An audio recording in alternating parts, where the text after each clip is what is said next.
नमस्कार दर्शक बंधु ओडिया प्राइम डे को आपण पुणी थे स्वागत। दर्शक बंधु राज्य सरकार घोषणा करिसेंती आपण मानक पई खुशी खबर। जदि आपण मानक पाखरे लेबर कार्ड अछि अर्थात आपण माने जॉब कार्ड रो मध्ये व्यवहार करूछन्ती तेबे आपण मानक पई आसीछि खुशी रो खबर। कारण जदि आपण पाखरे लेबर कार्ड अछि तेबे आपण बैंक अकाउंट को आसीबो 45,000 टंका जहा को देबे राज्य सरकार। तेज आसते जानवा संपूर्ण अपडेट आ किपरि मिलबो आपण मानक पैसा बास्ता पूर्व वीडियो को लाइक करिया सो आम चैनल को सब्सक्राइब करी बेल आइकन को दबाई रखिबे। लेबर एंड ईएसआई डिपार्टमेंट अधीन रे आसुथुवा आयोग रे घोषणानामा करा जायछि कि जॉब कार्ड अर्थात लेबर कार्ड थिबा उपभोक्ता मानकर पुओ झियो मानकु सरकार तरफ 45,000 टंका पर्यंत घोषणानामा दिया जिवो। तेबे एथिपई एहार किछि निर्दिष्ट नियम रहिछि। जदि आपणकर पिला माने 10म श्रेणी रे पाठ पढुचंती तेबे आपनको सरकार तरफ प्रति वर्ष 4,000 टंका मिलिबो। जदि आपण मानकर पिला माने +2 अर्थात युक्त 2 रो जेकोनोसी विभाग रे पाठ पढुचंती अर्थात ताहा साइंस हो आर्ट्स हो किबा कॉमर्स हो सेमाननको वर्ष को 6,000 टंका अर्थात 2 वर्ष को 6,000 मिसी 12,000 टंका बैंक अकाउंट को आसीबो।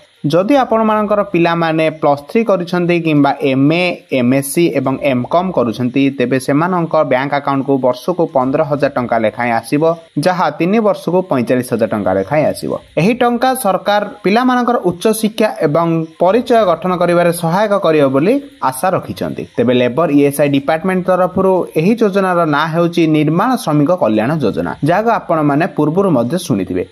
किंतु एही बजेट निर्धारण पर निर्माण श्रमिक कल्याण योजनार छात्रवृत्ति गुड़िकर परिसीमा बढ़ाई दिया जायछि जा फल छात्र छात्री माने एबे अधिक उपकृत हेबे। तेबे यह तिला सरकार नुआ छात्रवृत्ति योजना को लेटेस्ट अपडेट। तेबे एही परि खबर प्रथमे जाने पे आम चैनल संगे जोड़ी होई रहंतु। धन्यवाद।